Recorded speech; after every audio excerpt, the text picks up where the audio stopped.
On today's episode, we prove that the degenerate gambler is far more resourceful than the Washington bureaucrat. But that's neither here nor there. What matters is that we want to earn the rarest achievement in Fallout New Vegas, pros only, which is done by completing any 3 of the game's 5 hardest combat challenges. And I know it sounds a bit daunting, so I invite you to come with me and learn from my many mistakes as we take it from the top. So after remembering our name and creating the most diabolical man I could imagine, it's over to the Vigor Tester, where our special stats go as such. I'm not much of a min-maxer, but we will need to be proficient in several weapon categories. Thankfully, we do not need to be likable. Explosives, melee weapons, and sneak will be our tag skills, and for traits, we go with Logan's Loophole for easy chemical assistance, and Trigger Discipline for any help we can get with this game's gunplay. Then once Doc Mitchell has turned us loose on the town, we steal the weapon repair kit from Victor's shack and begin our brutal training with Sunny Smiles. And once that's all wrapped up, I think we can take a closer look at our 5 challenges. The first is Against All Tyrants, which asks us to kill 10 named legionaries with guns favored by the NCR and its rangers. The second is Armed for Bear, for which we'll need to kill 15 NCR officers or important rangers with melee and thrown weapons favored by the Legion. And both of these are pretty clear picks in my book, meaning we only have to choose one more.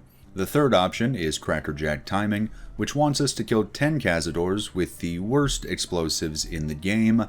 Yeah, we're not doing that one. So on to option 4, Deathclaw Pro Hunter, where we need to kill 5 adult Deathclaws using only the weakest weapons from every category. And option 5, Man-Machine Interface, which asks us to kill 10 Mr. Gutsies or Sentry Bots using knuckles, tire irons, or lead pipes. And let me be clear, you should do this one. I think it is handily the easiest of the bunch, but I also didn't think it sounded very fun, so we are going to do Deathclaw Pro Hunter. And there's our 3 picks. Now we can head back into town, kill Joe Cobb because I enjoy instigating, and then vow to make it right, beginning the Ghost Town Gunfight quest. So after we touch base with that pussy Ringo, we use our explosives knowledge to win over Easy Pete, our sneakiness to enlist Trudy, and our raw sexual prowess to seduce Doc Mitchell and Sunny, leading to a pretty lopsided stomp out of the Powder Gangers. Meaning we're free to leave town and begin what we'll call the prep phase. And if there's one thing I know for certain, it's that this run needs quite a bit of dynamite, so we do the morally correct thing and raid all the Powder Ganger encampments along Interstate 15 for supplies until we reach Sloan and nab their free money. The escaped convicts back down the road in Prim also carry dynamite and some other fun toys, to the point that I'm willing to go punch for punch with them.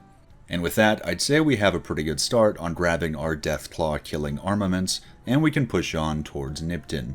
Now what's important is that we actually skirt around through the backside of town and pop a cap in the Oblivious Viper near this truck, because the gun cabinet inside has a chance of dropping us a cowboy repeater, one of the weapons we need for femboy hunting, and a personal favorite of mine. Now I was lucky enough to get it on the first go, but if you don't, reloading a save also reloads the loot, so you can try until you get it.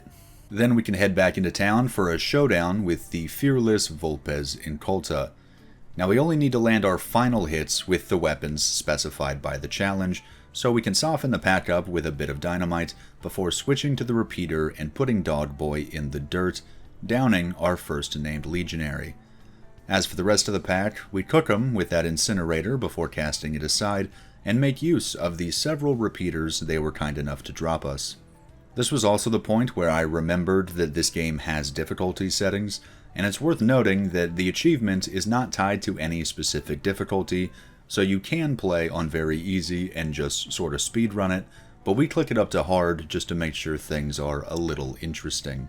Then, while trying to loot this random house, we're attacked by a Mr. Gutsy, who proves no match for the tire iron, giving us some progress on Man-Machine Interface. Then not much farther up the road, we run into a scuffle between the NCR and Legion, where we play both sides of the conflict and wipe everyone out to loot some spears and some free armor for stealth purposes. Had a little more raiding and looting after that, you guys get the idea. Malcolm Holmes appears to us as a foul specter before we descend into the irradiated town of Camp Searchlight. And while my heart was fully set on violence, the senior trooper here happens to be an enlisted man, not an officer, so there's actually nothing to gain this way. So we claw our way back to the main road towards Nipton and keep moving until we reach Ranger Station Charlie, where inside we find Comm Officer Stepanak all by his lonesome. He refuses to give me free medicine, so we react in a measured way, decapitating our first taxman. And this protest on behalf of the Sovereign Citizens Movement was brought to you by channel member Spectrum. Thank you for your tenacity. With that, we're not far outside of Nipton, where there happens to be a retired ranger by the name of Andy just trying to relax. And honestly, I wasn't sure if he would count given his retired status, but we go for it anyway, and once the Ripper has done its job, the counter reads 2 of 15. With that, we probably want to get out of town quickly, but we do stop and help Boone assassinate Jeannie May, because, vicious psychopath or not, we still look out for our boy Craig. Back on the road again, we saunter down to Helios 1, where our brilliant disguise prevents the entire plant from trying to kill us, and we run into Lieutenant Haggerty at the door. We get into spear-throwing position and get to work, but it turns out these boys got firepower, so our first attempt is a no-go. Try number 2 demands a slightly more aggressive approach, grenade launcher and all, allowing us to get away with our third target down. Now, big oopsie on my part, I forgot to heal after all was said and done, so I was cut down by common bandits just up the hill. After running it back, it's only a short jaunt into the ruins of Boulder City, where a Great Khan hostage situation is being overseen by one Lieutenant Monroe. And naturally, he's so incompetent that he's willing to allow me to come in and mediate. After yapping with the accomplice to my murder, I hatch the perfect plan. I'm gonna wipe out the soldiers and help the savages get away. Monroe goes down easy, but inside the ruins is a pretty tough fight. Time-consuming, resource-intensive, and painful.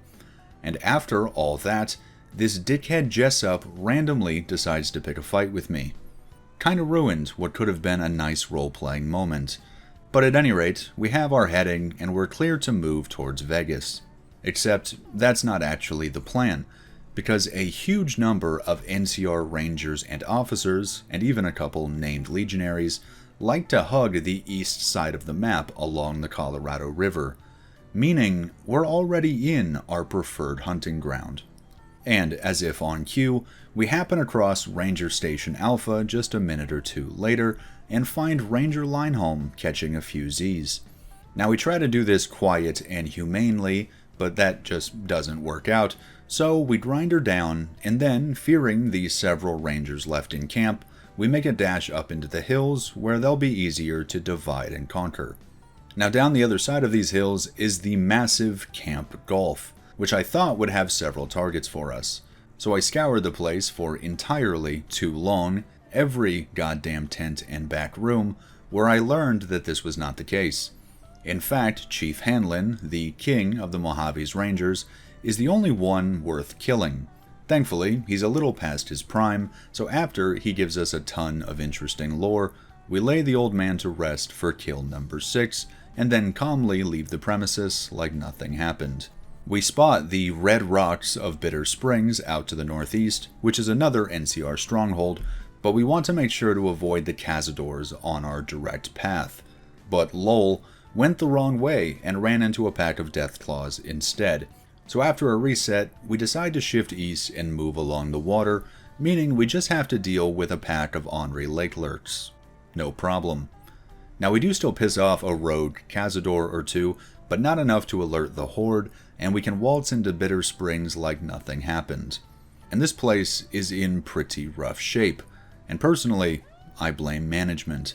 So we spear the doctor for doing a bad job, no one suspects a thing, and we can head up to Captain Gillies' tent.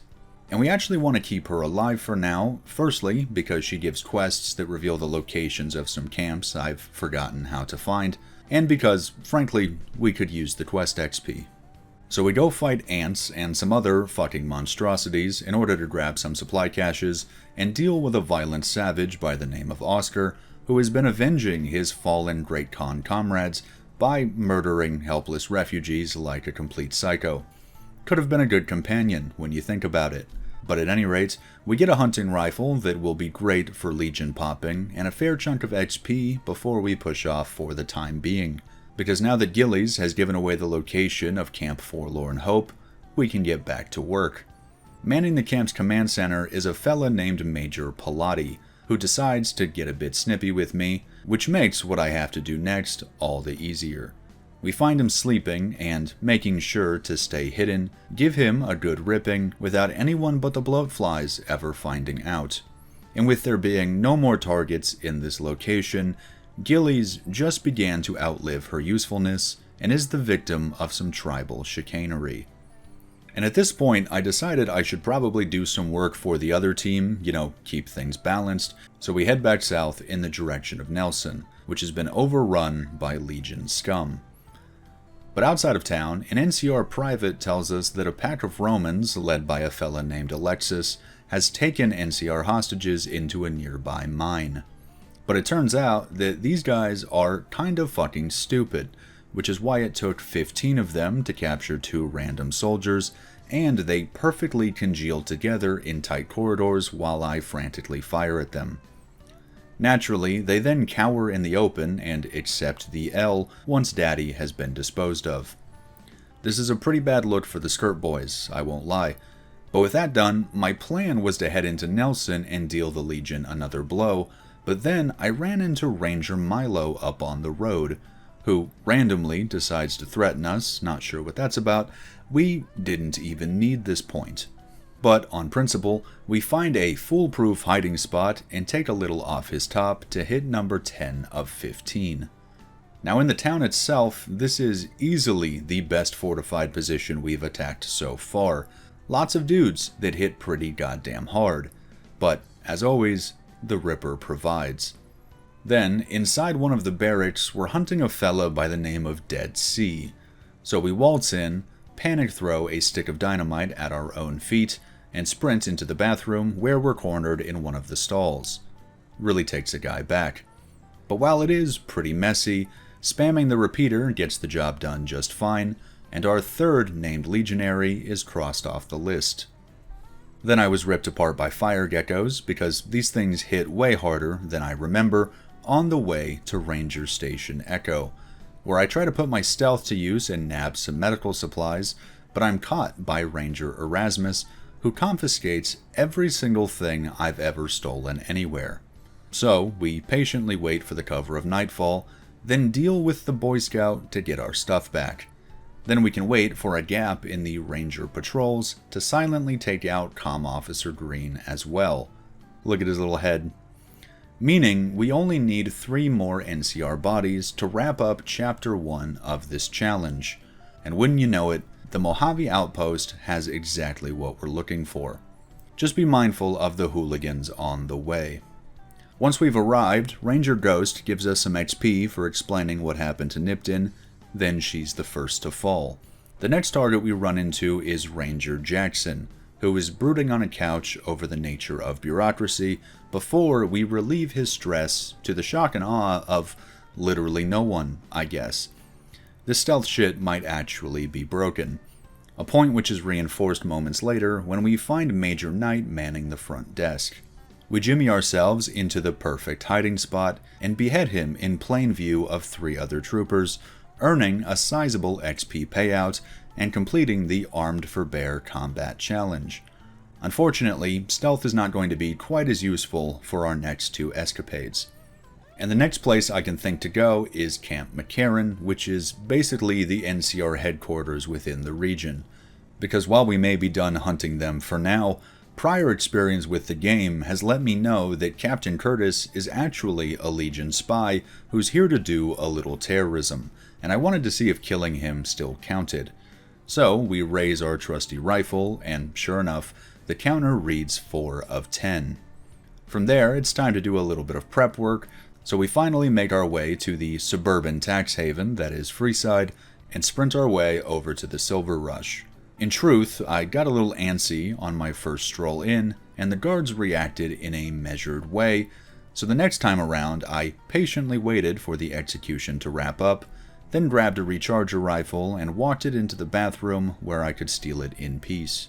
Then we can buy a second copy from Gloria for dirt cheap, and do a little extra trading while we're there.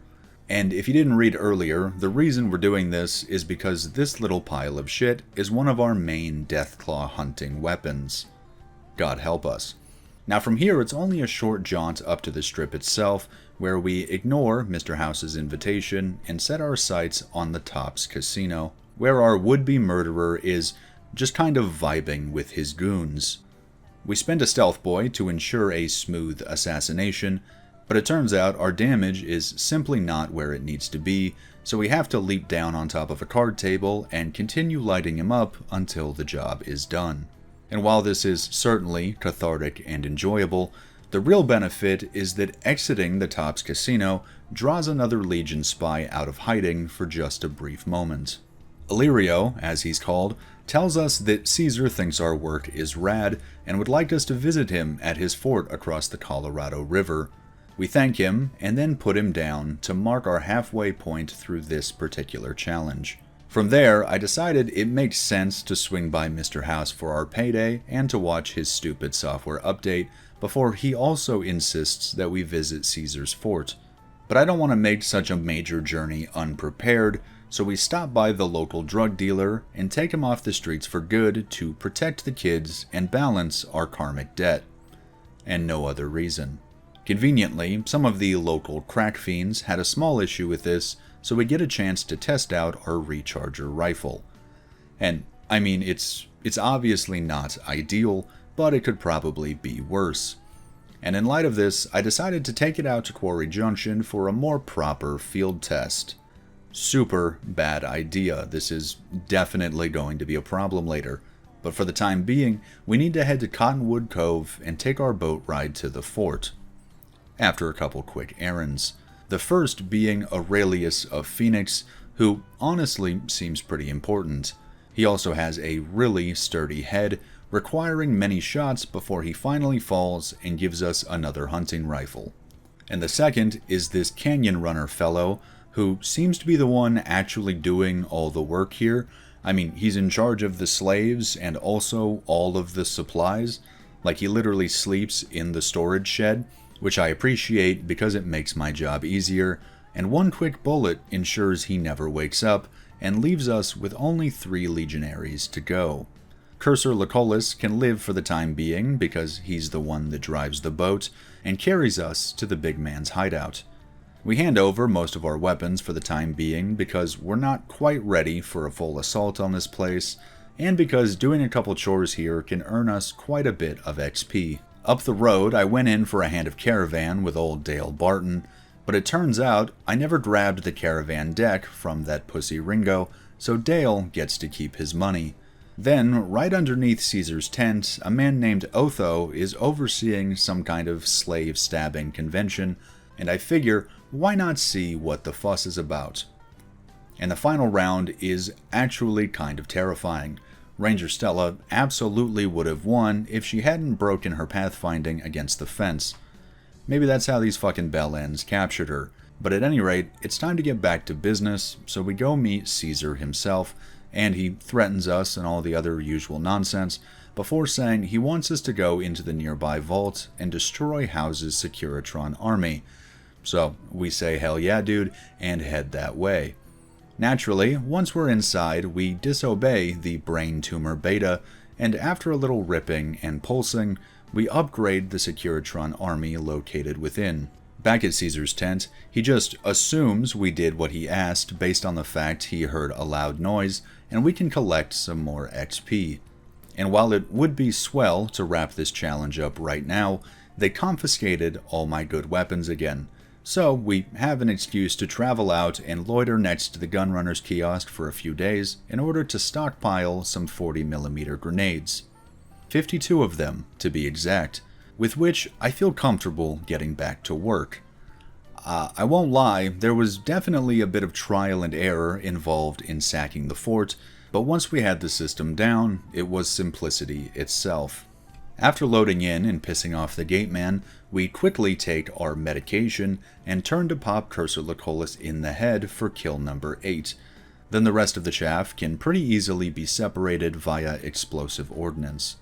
A strategy that works exceedingly well if you can keep from blowing yourself up, which, I'll admit, I had some difficulty with. But once I got the bright idea to throw on some Legion armor for a little quick stealth, this plan got even better. We could lay a trap or two, clean out Otho's clock for kill number 9, and then route the horde of legionaries in and out of the arena door to ensure better damage on impact. And I couldn't be happier with the final result. Then all we have to do is pop our stealth boy and remove Caesar's brain tumor to complete the Against All Tyrants challenge.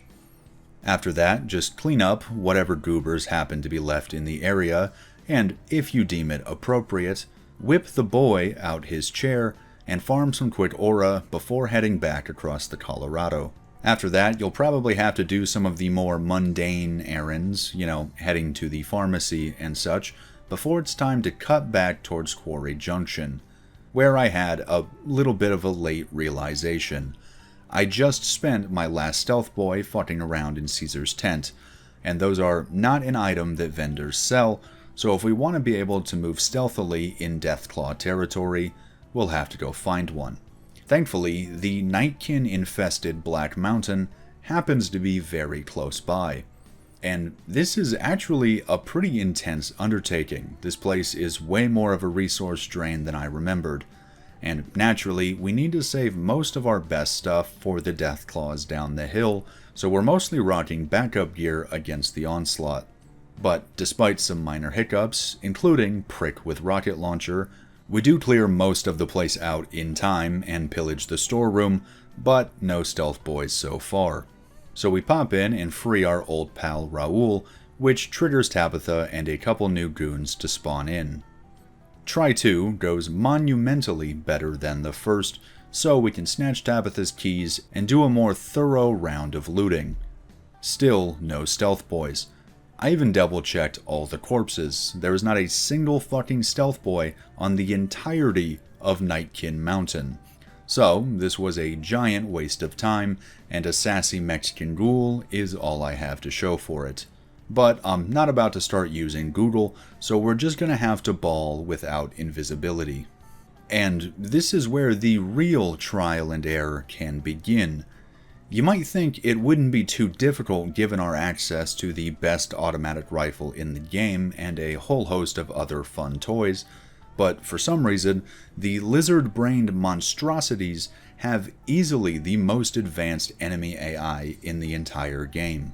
When engaged at range, they will scatter and continuously evade fire, only moving in at a point of vulnerability. This extends to when you attack from a point of elevation they can't easily reach. Unlike the human dumbfucks that will happily charge into machine gun fire on the off chance they might tickle you with a pool cue. So it goes without saying that we need to get a little creative. After dying in and around this truck several times, I managed to lure a pack of them my way with the help of Raoul, who I sort of forgot was there, meaning I had a chance to soften a few of them up. But once they scattered again, the perch was doing no good, and we had to get risky.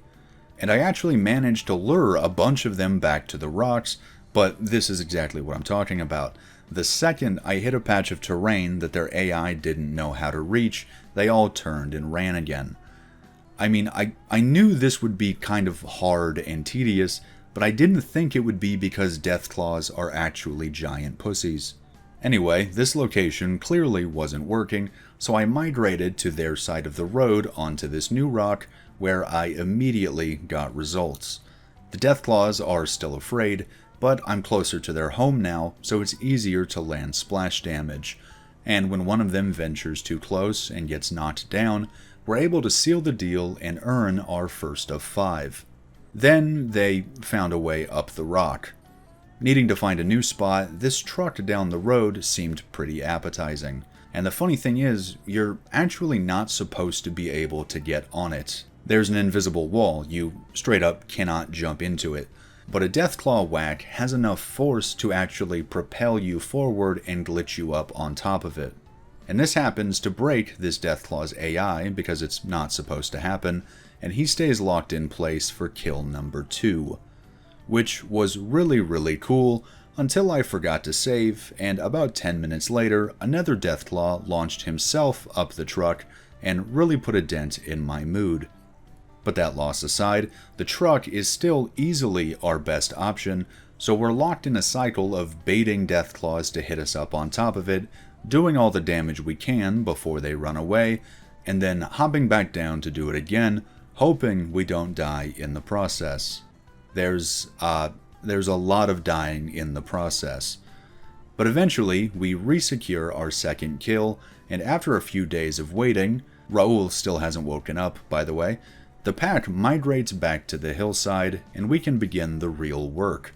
Through continuous 40mm weakening and a rogue dynamite here and there, we can get certain Deathclaws where we want them, and can finish them off with about 30 shots from the recharger rifle.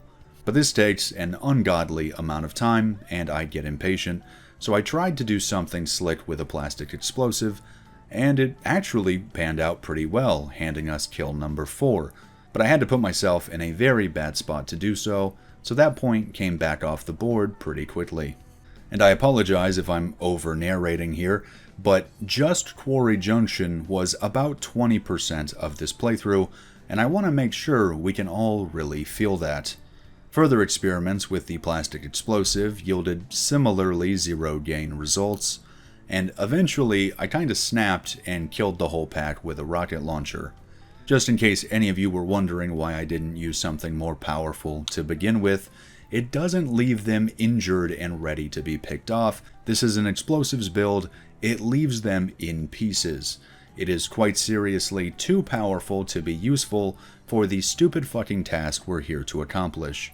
So I stopped goofing off and just got back to work on the original plan, whittling down our last 2 Deathclaws and finishing them off with the joke gun to complete Deathclaw Pro Hunter and pop our pros only achievement.